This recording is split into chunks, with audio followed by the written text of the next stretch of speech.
Selamat malam pemirsa, Anda menyaksikan Special Dialog bersama saya Fitri Megantara. Pemirsa, Anies Baswedan menuntaskan tugasnya memimpin ibu kota dan melayani warga Jakarta. Dalam 5 tahun kepemimpinannya sebagai Gubernur DKI Jakarta, apakah misi seorang Anies Baswedan untuk memajukan kota Jakarta sekaligus membahagiakan warganya sudah tuntas diwujudkan? Kita akan langsung berbincang bersama Bapak Anies Rashid Baswedan. Pak Anies, terima kasih telah meluangkan waktunya untuk Metro TV. Apa kabarnya, Pak? Baik, alhamdulillah. Baik, alhamdulillah ya, Pak. Pak, Anda kan sudah menyelesaikan pekerjaan besar selama 5 tahun memimpin ibu kota. Dari tahun 2017, transformasi ibu kota Anda mulai sampai saat ini tahun 2022. Apakah Anda merasa upaya membangun kota Jakarta sudah Anda tunaikan semuanya? Alhamdulillah, saya bersyukur bahwa selama 5 tahun ini apa yang kita rencanakan dari awal, yang dijanjikan, kita bisa laksanakan. Sempurna belum, tapi kita merasa bersyukur bahwa begitu banyak transformasi kita kerjakan di Jakarta. Yang kedua, kita menemukan tantangan-tantangan baru di perjalanan yang kemudian kita jadikan sebagai program-program baru. Jadi Jakarta ini adalah pusat perekonomian. Jakarta juga tempat di mana simpul keindonesiaan itu dijaga, karena disinilah seluruh unsur yang ada di Republik ini itu berkumpul. Jadi ketika membangun Jakarta, ini sebagai contoh bagaimana kita melakukan reform di Jakarta. Misalnya tadi soal transportasi. Kita melihat bahwa jumlah kendaraan bermotor di Jakarta, jumlahnya banyak sekali. Itu motornya 13 juta, mobilnya 3 juta. Jadi 16 juta yang tercatat di Jakarta. Sebutlah yang tercatat sama dengan penduduk. Penduduknya 11 juta, kendaraannya 11 juta. Ya tentu saja menjadi masalah. Jadi bagaimana solusinya? Solusinya bukan sekedar kita ngatur soal plat nomor, ganjil genap, kemudian ada pengaturan rute-rute, tidak. Tapi kita harus memindahkan dari kendaraan pribadi ke kendaraan umum. Ini contoh. Nah, jadi inilah yang kita coba lakukan di Jakarta. Misalnya kesehatan. Di Jakarta ini salah satu masalah yang keluarga di Jakarta itu merasa prioritas adalah masalah jaminan kesehatan. Begitu kami bertugas, maka salah satu fokusnya adalah meningkatkan jaminan kesehatan seluruh warga Jakarta. Alhamdulillah Jakarta sejak 2017 sekarang universal health coverage. Jadi kami bersyukur atas apa yang sudah dijalan di Jakarta. Sempurna, kami jauh dari sempurna. Tapi capaian-capaian ini boleh kita syukuri, dan ini bagian dari membangun Jakarta berkelanjutan. Ada tantangan tapi ada pencapaian seperti itu. Kita bedah satu-satu mengenai pembangunan integrasi antar moda transportasi publik. Apabila saya melihat data ini tahun kemarin, Pak, tahun 2021 Jakarta kota pertama di Asia Tenggara yang mendapatkan penghargaan Sustainable Transport Award, dan kita juga lihat beberapa waktu yang lalu bahkan Pak Anies ini menjadi sopir angkot Jaklingko dadakan, berbicara dengan para penumpang, mendengar harapan dari para penumpang. Apa sebetulnya yang membuat Anda concern terutama mengenai kualitas angkutan publik? Gini, kota modern maju pasti punya fasilitas transportasi umum yang memadai. Karena mobilitasnya harus efisien. Nah, kita di Jakarta ini punya transportasi umum, bukan nggak punya, punya. Selama berpuluh-puluh tahun ada. Semua yang pindah ke Jakarta pasti pernah naik bis kota, pernah naik angkot. Tetapi itu berjalan sendiri-sendiri, tidak berjalan sebagai satu sistem. Sehingga kalau naik angkot, bayar naik angkot, pindah naik metro mini, bayar naik metro mini, pindah lagi naik Transjakarta, bayar Transjakarta, naik itu. Pindah-pindah itu bayar-bayar sendiri-sendiri. Yang kedua, rutenya nggak nyambung. Nanti ketika sampai lokasi harus pindah pakai ojek. Apa gunanya naik kendaraan umum kalau sampai satu tempat nggak bisa nyambung? Kemudian manajemen yang sendiri-sendiri. Nah, yang kami lakukan adalah mengintegrasikan. Jadi transportasi umum, misalnya nih saya beri gambaran, ada transportasi umum macam-macam nih. Ada metro mini, ada Kopaja, ada Transjakarta, ada angkot, ini satu kesatuan. Terus ada penumpang, ini selama ini bertransaksi mereka. Terus kami di pemerintah jadi regulator. Kami bikin aturannya, kami bikin rutenya, kami buat SPM-nya, standar pelayanan minimal. Kami lihat aja nih mereka bertransaksi nih. Selama berpuluh tahun begitu. Nah, yang kemarin kami ubah. Apa yang terjadi? kami membeli jasanya perusahaan-perusahaan transportasi Jakarta. Jadi angkot dan lain-lain itu mereka menjual jasa ke pemerintah, bukan ke penumpang. Yang bayar pemerintah. Bayarnya apa? Per kilometer. Jadi misalnya angkot itu harus jalan 100 km per hari. Penumpangnya 5 atau 10, dia ngikutin kilometer. Dan bagi mereka apa yang terjadi? Ada kepastian pendapatan. Nggak usah balapan, rebutan penumpang, tidak usah ngetem, tidak usah juga mereka menolak rute yang sepi penumpang, karena semua rute dibayarnya berdasarkan kilometer. Betul. Oke. Yang kedua, penumpangnya tidak bayar ke operator lagi, penumpangnya bayar ke Pemprov per jam, jumlahnya 3 jam. Oke. Kalau mereka menggunakan kendaraan umum, maka mereka tap pakai ada kartunya, selama 3 jam pindah-pindah tidak ada biaya tambahan. Oke. Dengan cara seperti itu, maka penumpang mendapatkan pelayanan Betul. yang baik, yang memberi pelayanan merasakan kepastian pendapatan. Jadi kemudian kualitas angkutan umumnya meningkat. Sekarang coba dilihat, angkot-angkot jadi bagus. Tidak ada lagi angkot-angkot yang rusak. Semuanya maintenance-nya baik karena biayanya sesuai dengan kebutuhannya. Oke. Nah, lalu lihat angkutan-angkutan lama. Kalau ketemu Kopaja, ketemu Metro Mini, nggak ada lagi. Bukan dilarang. Mereka sekarang punya kepastian, punya kontrak dengan pemerintah, punya kepastian pendapatan. Mereka bisa financing ke bank. Armadanya diperbarui. Oke. Kenapa kemudian kita dapat Sustainable Transport Award? Ya. Sustainable Transport Award itu diberikan bukan karena kita dianggap sudah memiliki public transport yang sangat baik. Kita masih kalah dibanding Singapura, dibanding Tokyo, transportnya. Tetapi lompatan perubahannya kita tertinggi di dunia. Jadi mereka mengukur perubahannya, berapa banyak perubahannya. Apa yang terjadi perubahannya? Satu, coverage transportasi dulu hanya 42%, tahun 2017 sekarang hampir 90%, naik 2 kali lipat. Oke. Jadi wilayah Jakarta yang tercover public transport. Yang kedua, jumlah penumpangnya. Ya. Asalnya 350.000 per hari, Oke. sekarang 1 juta per hari. Nah, itu yang kemudian salah satunya membuat mereka melihat ada perubahan serius. Dan saya harus sampaikan di sini bahwa saya bersyukur bukan karena rutenya tambah, bisnya tambah. Yang saya bersyukur itu apa? Naik tuh penumpang per hari dari 350 jadi 1 juta. Itu artinya ada lompatan jumlah penumpang, perubahan perilaku dari kendaraan pribadi ke kendaraan umum. Nah, Pak Anies, mengenai perubahan pola ataupun perilaku ini kan memang salah satu tujuannya untuk kemudian menyediakan transportasi publik yang nyaman dan terkoneksi adalah mendorong orang untuk kemudian berpindah dari kendaraan pribadi menggunakan transportasi publik untuk juga mengurai kemacetan. Namun apabila kita lihat kan kemacetan masih saja terus terjadi. Bagaimana tanggapannya, Pak? Sama. Lihat, jadi gini, transportasi umum itu memberikan kepada kita kenyamanan. Ya. Kalau dibandingkan dengan kendaraan pribadi Anda harus pegang setir sendiri, pegang motor sendiri. Kalau naik kendaraan umum, maka Anda bisa sambil kerja, sambil komunikasi, sambil baca buku, sambil melakukan banyak hal. Satu, kenyamanan. Yang kedua, kepastian waktu. Ya. Lihat saja di jalur-jalur yang kita sudah siapin itu dedicated line, maka pada saat kendaraan pribadi itu macet, maka angkutan umum kita jalan terus, nggak ada kemacetan tuh. Di tempat-tempat yang kita sudah siapkan. Kita berharap nanti semua wilayah Jakarta punya jalur-jalur itu. Jadi memberikan kepastian di sisi waktu. Kemudian yang ketiga, transportasi umum ini menekan biaya.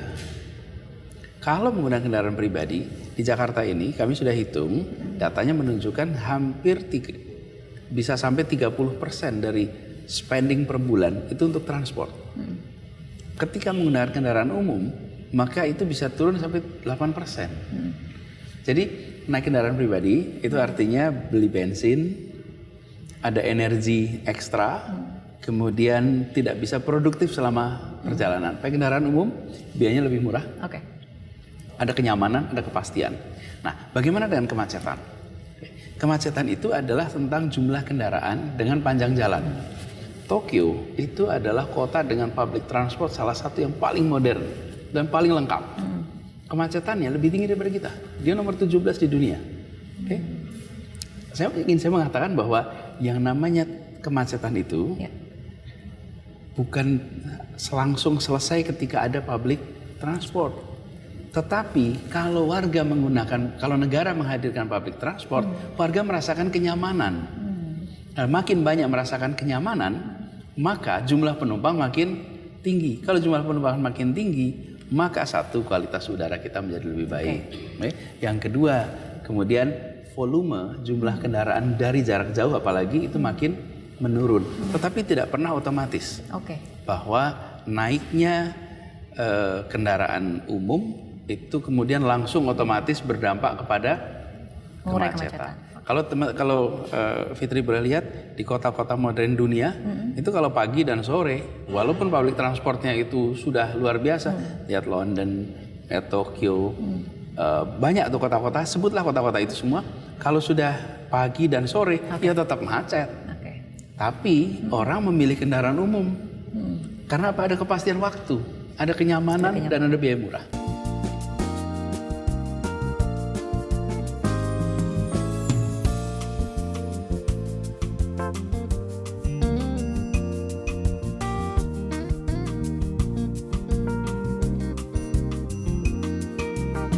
Pak Anies, tapi kalau misalnya kita fokus pada penanganan kemacetan terutama di ibu kota, menurut Anda apa upaya yang masih bisa didorong ataupun mungkin yang belum maksimal dilakukan, Pak? Pada saat ini kita masih memberikan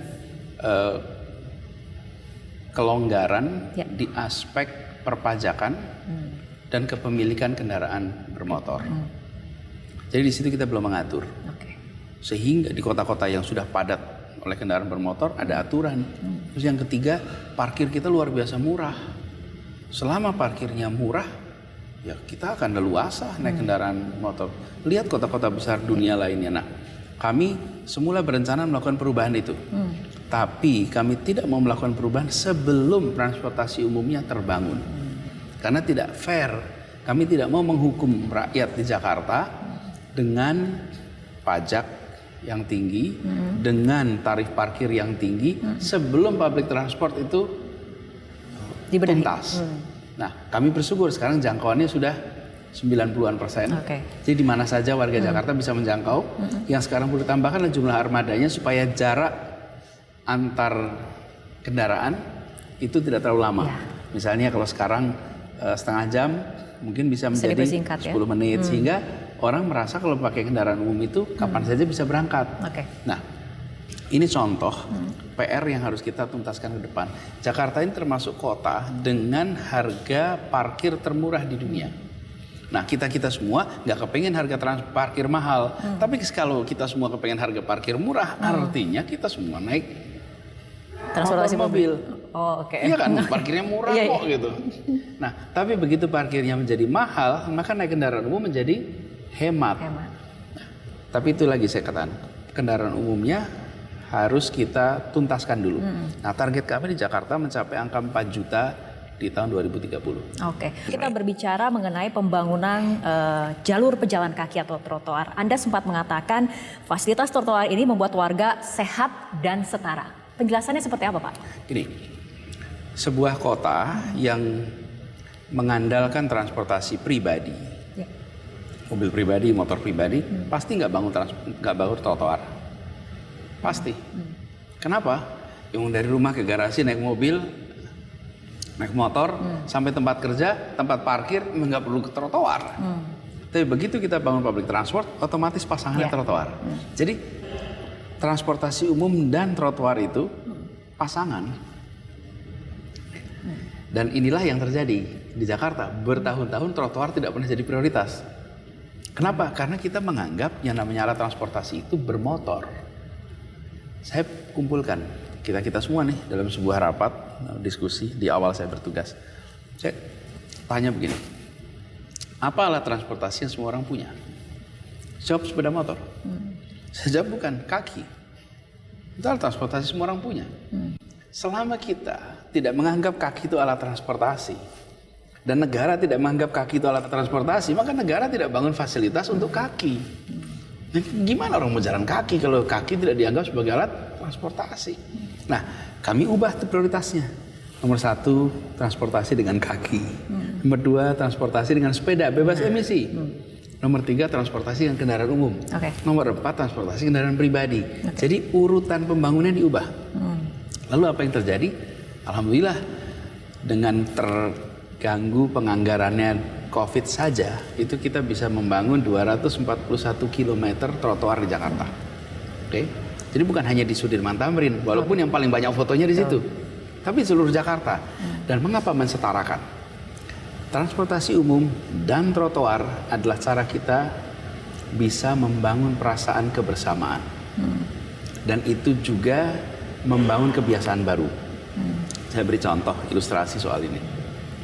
Begitu naik kendaraan umum, begitu jalan di trotoar, maka tidak ada lagi jalur VIP, tidak ada lagi kursi VIP, tidak ada lagi orang atas atau bawah. Sama. Mau pejabat tinggi, mau CEO, mau pengangguran, mau orang nggak punya pendidikan, itu ngantrinya tiket sama. Masuknya tempat pembayaran sama. Duduknya sama, berdirinya sama, keluarnya sama, jalurnya sama. Sampai di trotoar sama. Trotoar itu walaupun di tempat seperti Jalan Jenderal Sudirman yang harganya tanahnya paling mahal di Republik ini, orang jalan di situ nggak merasa minder. Oh, ini jalan kita semua kok. Jadi kita ini membangun Jakarta, membangun infrastruktur itu dengan tujuan-tujuan sosiologi yang harus dicapai. Itu tadi saya beri ilustrasi kenapa soal kesetaraan ini penting. Karena kota kita ini tanpa kita sadari itu memisah-misahkan kita. Kita selalu bicara ingin bangun persatuan, ingin bangun kebersamaan. Bagaimana caranya bangun persatuan kebersamaan kalau kita dipisah-pisahkan terus? Dan pemisahan itu tanpa kita sadari. Itu contoh nih. Kawasan Bundaran HI. Di situ ada 3 mall. Plaza Indonesia, Grand Indonesia, Tamrin City. Yang ke Plaza Indonesia nggak pernah masuk Tamrin City. Yang masuk Tamrin City nggak berani masuk Plaza Indonesia, nggak berani masuk Grand Indonesia. Terus kita bilang mau bersatu, enggak, kita terpisah-pisah. Semua, kenapa? Karena saya istilahkan ruang ketiga.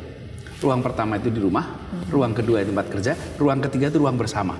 Ruang bersama ini selama berdekade, bertahun-tahun diserahkan kepada swasta. Nah, swasta kalau membangun sebuah fasilitas, memang harus menentukan segmen, nggak bikin. Jadi bukan salahnya swasta, ini bukan salah. Cuman pemerintah tidak memasukkan tujuan sosiologi, tujuan-tujuan non infrastruktur keras sebagai bagian dari capaian. Nah, saya kemarin sampaikan kalau kita membangun sesuatu, jangan hanya membayangkan transportasi umum untuk alat pemindah badan, tapi alat transportasi umum itu untuk membangun kebiasaan baru, untuk membangun perasaan kebersamaan. Baik, Pak Anies tadi sudah menyinggung mengenai transportasi sepeda. Ini kalau misalnya kita lihat di Jakarta sudah ada 103 km jalur sepeda dari target 535,68 km di tahun 2026. Apakah kemudian ini membuat Anda memang concern sekali? Kita bersyukur sekali bahwa sudah tercapai 20%, padahal sampai tahun 2026 tuh. Jadi kita masih ada 4 tahun lagi nih untuk menuntaskan. Kami targetnya 500 km. Lagi sepeda ini harus kita ubah cara pandang kita terhadap sepeda.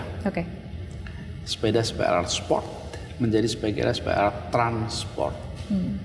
Sehingga nggak perlu pakai baju khusus, nggak perlu pakai sepatu khusus, tapi sepeda bisa apa saja. Dan saya ingin mengundang kepada produsen sepeda, buatlah sepeda-sepeda untuk urban bike. Jadi ada racing bike, ada mountain bike, ada juga urban bike, city bike. Apa sih tandanya? Tandanya itu tingkat keterpunggungan tuh. Makin membungkuk berarti itu makin sports tuh. Kalau naik sepedanya membungkuk, nah itu balap tuh. Kalau naiknya agak miring, nah itu mountain bike. Tapi kalau city bike itu tegak. Nah, kita membangun itu untuk apa? Supaya warga lebih banyak menggunakan sepeda. Nah, saya tidak menganjurkan semua orang ke kantor pakai sepeda. Rumah kita bisa jadi jauh-jauh.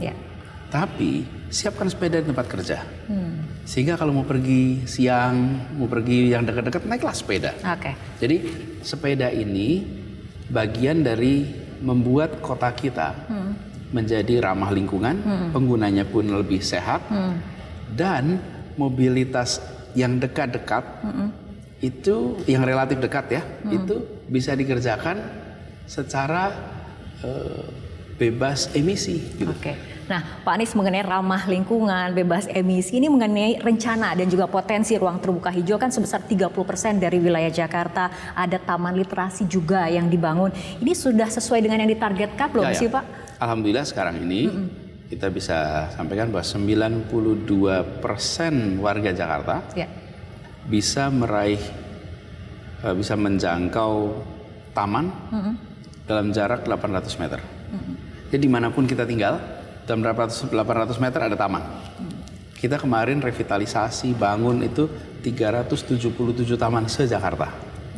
Dan taman diubah konsepnya. Dari apa? Dari garden menjadi park. Kalau bahasa Indonesia namanya dua-duanya taman. Kalau garden itu adalah untuk ditonton. Kalau park untuk bermain. Nah kita selama ini menempatkan taman itu untuk ditonton. Salah satu tandanya adalah di rumput ada tulisannya dilarang menginjak rumput. Nah kalau dilarang menginjak rumput, terus rumput untuk apa? Rumput tontonan. Anak-anak kita, keluarga-keluarga kita yang tinggal di kampung, yang tinggal di rumah yang tidak luas, yang tidak punya halaman, ini membutuhkan tempat ruang bersama. Nah itu yang kemudian kita lakukan. Jadi dua nih. Satu adalah mengurangi jumlah kendaraan dengan pindah ke kendaraan umum. Itu harapannya mengurangi polusi. Yang kedua, menambah ruang terbuka hijau. Dan ruang terbuka hijau itu bukan hanya untuk kualitas udara, tapi untuk tujuan sosiologis tuh, mempersatukan karena orang bisa merasa setara di taman-taman. Nah, artinya ruang terbuka hijau ini menjadi paru-paru ibu kota dan kemudian bisa menjadi ruang interaksi seperti itu ya Pak, terutama di musim kemarau. Tapi kalau di musim penghujan ada lain persoalan seperti itu Pak Anies. Terkait pengendalian banjir nih Pak, ada pembangunan waduk, ada peningkatan kapasitas sungai utama dan area resapan. Sebetulnya seberapa efektif keseluruhan program itu menanggulangi banjir? Ada 3 sumber di Jakarta ini. Satu adalah banjir karena rob, permukaan air laut naik. Itu menambah banjir, itu solusinya tanggul. Yang kedua adalah air kiriman dari hulu. Karena di hulu ada hujan, kemudian ada 13 sungai masuk Jakarta. 13 sungai ini membawa air dari luar. Jadi walaupun Jakarta tidak hujan, kalau kawasan hulunya lebatnya ekstrim, air itu akan masuk Jakarta. Yang ketiga adalah hujan lokal. Nah, kita hidup di era climate change, di mana hujan itu bisa terjadi ekstrim. Dalam waktu yang singkat, volume airnya tinggi. Nah, di Jakarta ini punya kapasitas. Daya tampung sungai kita itu 2.300 meter kubik per detik. Jadi kalau air masuk di bawah 2.300 aman. Kalau airnya di atas itu 3.000, ya tentu saja akan luber. Sama drainase kita di Jakarta. Drainase kita itu di jalan-jalan biasa itu 50 mm per hari, bisa ditampung. Di jalan utama protokol 100 mm per hari. Nah, apa yang kemudian kita lakukan? Satu, waduk untuk menanggulangi air yang dari hulu. Bahkan kita membangun sekarang itu namanya ruang limpah sungai. Ruang limpah sungai itu artinya sebuah sungai, terus kita siapin di sampingnya seperti waduk. Yang kemudian dia berfungsi untuk menampung air ketika volumenya meningkat, diparkirnya di tempat itu. Ketika airnya normal, tempat itu bisa dipakai untuk bermain warga. Jadi ini adalah tempat tampung air pada saat hujan deras. Kenapa dibuatnya begitu? Kenapa tidak waduk permanen? Karena dalam 1 tahun air meningkat seperti itu mungkin 10-15 kali. Itu 10-15 hari. Dari 360 hari. Sayang betul tempat itu nggak jadi manfaat untuk semua. Dengan cara seperti itu, pada saat musim hujan dia dipakai untuk menampung, pada saat dia musim kering atau pada saat tidak hujan, dia untuk bermain. Itu contoh. Lalu yang tidak kalah penting adalah sumur-sumur resapan. Begini Fitri, Jakarta ini banyak kawasan yang cekung. Memang datarannya turun. Makanya Jakarta ini banyak nama rawa. Rawa Mangun, rawa bebek, rawa belong, rawa buaya. Karena dulunya rawa-rawa. Itu artinya tempat yang... Nah, di tempat-tempat seperti ini, ketika turun hujan yang deras, dialirkan ke sungai itu naik. Tidak ada rumus air itu bisa naik. Ya harus dipompa. Oke. Nah, ketika volume hujannya tinggi, saya beri contoh, kita punya gelas. Gelas itu isinya 200 ml. Tapi kalau dituangin air 1 liter, ya tumpah. Kawasan-kawasan ini kalau ketimpa hujan yang deras, kemampuan kita bisa memompa itu terbatas. Seperti Kampung Melayu, Kemang, dan juga Daan Mogot seperti itu, Itu Pak? semuanya, coba lihat Kemang. Kemang itu dulu lembah. Lihat aja ketika kita masuk Kemang pasti turun ke bawah. Ya. Itu lembah. Artinya ada treatment khusus untuk menanganinya tidak, Nah, Pak? maka itu satu, dibangun sumur resapan yang banyak. Oke. Karena sumur resapan yang banyak ini membantu mempercepat turunnya air ketika volume air itu tinggi. Dan tempat-tempat yang kita sudah bangun sumur resapan, kita membangun 28.000 sumur resapan tahun kemarin. Sayang anggaran itu yang harusnya berkelanjutan tidak diteruskan. Disinilah saya sering sampaikan, politik harus berhenti begitu sampai kepentingan rakyat. Karena ketika sumur resapan itu tidak dihentikan, bukan Anies yang gagal, ini rakyat yang jadi kebanjiran. Oke. Karena tempat-tempat itu dibutuhkan untuk airnya bisa segera turun. Kalau kita hanya mengandalkan pompa, nggak cukup waktunya. Oke. Nah, jadi yang kita lakukan 3 itu. Lalu tapi ada satu hal, Fitri, bahwa kita sekarang bekerja menggunakan ukuran. Ukurannya apa? Ukurannya adalah masa penyurutan genangan dan banjir. Oke. Gini, kalau terjadi hujan di bawah 100 mm per hari, nggak boleh banjir. Kalau sampai banjir salah kita. Kan sistem drainase kita sanggup menghandle. Oke? Kalau sampai di bawah 100. Tapi kalau hujannya di atas 100 mm per hari, ya pasti banjir. Contoh nih, saya beri contoh ya. Halim Perdana Kusuma itu adalah instalasi angkatan udara. Ruangnya hijau, bersih, tidak ada sampah di situ. Kemudian penuh dengan ruang terbuka. Banjir sampai 40 cm di tahun 2020. Kenapa? Karena curah hujannya 370 mm. Oke? 3 kali lipat dari kemampuan sistem drainase kita. Otomatis Halim yang bersih saja itu banjir. Nah, dengan kita melakukan pembangunan sumur-sumur resapan seperti ini, maka proses penurunan itu lebih cepat. Nah, KPI-nya 6 jam. Sesudah hujan berhenti, kalau ada genangan, dalam waktu 6 jam itu harus bisa surut. Karena itu seperti beberapa hari ini hujannya lagi ekstrim. Berapa kali? Misalnya di Kemang kemarin, itu hujannya 140 mm per hari. Itu kita ngitungnya 1 hari. Itu hujannya sesungguhnya terjadinya 2 jam 3 jam, tapi volumenya seperti hujan sehari. Baik. Apa yang dikerjakan? Tim itu sudah datang ke lokasi sebelum hujan turun. Kenapa sudah datang? Udah tahu tempatnya cekung. Tempat-tempat cekung di Jakarta itu, setiap kali ada hujan yang deras, kita datang nyiapin pompa. Sambil nungguin, hujan apa enggak? Begitu hujan, pompanya langsung dikerjain. Nah, itu sebabnya kenapa membangun sumur-sumur resapan di tempat-tempat yang cekung itu penting dikerjakan. Supaya ketika terjadi hujan ekstrim atau hujan yang lebat, intensif, dia langsung bisa dikendalikan. Oke, Pak, apabila kita membaca riset ataupun mengacu pada riset, ini sejumlah hasil riset menyebutkan Jakarta terancam tenggelam, bahkan Presiden Biden juga pernah menyinggung mengenai kasus ini ataupun soal ini. Ini seberapa serius menjadi perhatian Anda? Bagaimana mitigasinya, Pak? Ya, kenapa Jakarta sempat mengalami penurunan permukaan tanah? Karena air tanahnya disedot untuk kebutuhan penduduknya. Begitu air tanahnya disedot, maka sedikit demi sedikit tanah itu turun. Jadi kita harus membereskan akar masalahnya nih. Akar masalahnya tidak ada air. Kenapa tidak ada air? Karena tidak ada pipa pam yang datang ke rumah-rumah mereka. Di Jakarta ini kita pengelolaan airnya dikelola oleh swasta sejak tahun 1997.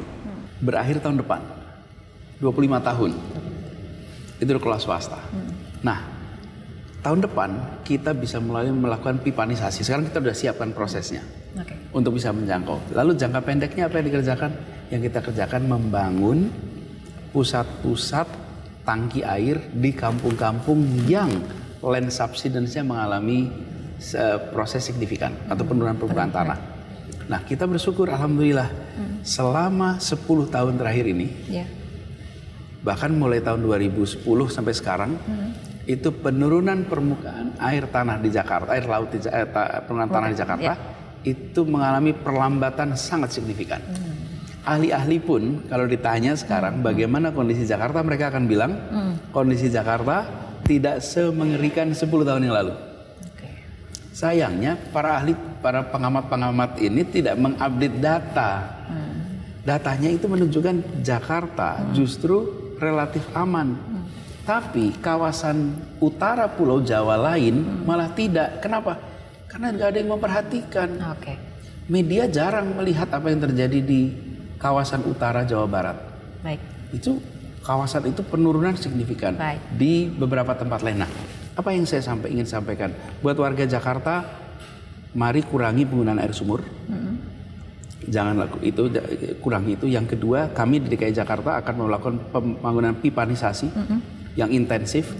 Kemudian yang ketiga adalah pastikan bila menggunakan air itu dilakukan sumur resapan daur ulang, sehingga dia kembali ke tanah.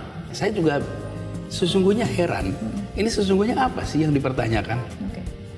Sudah diaudit BPK tahun 2020, sudah diaudit tahun 2021, sudah diaudit tahun 2022. Apa coba program yang pernah diaudit sampai 3 kali berturut-turut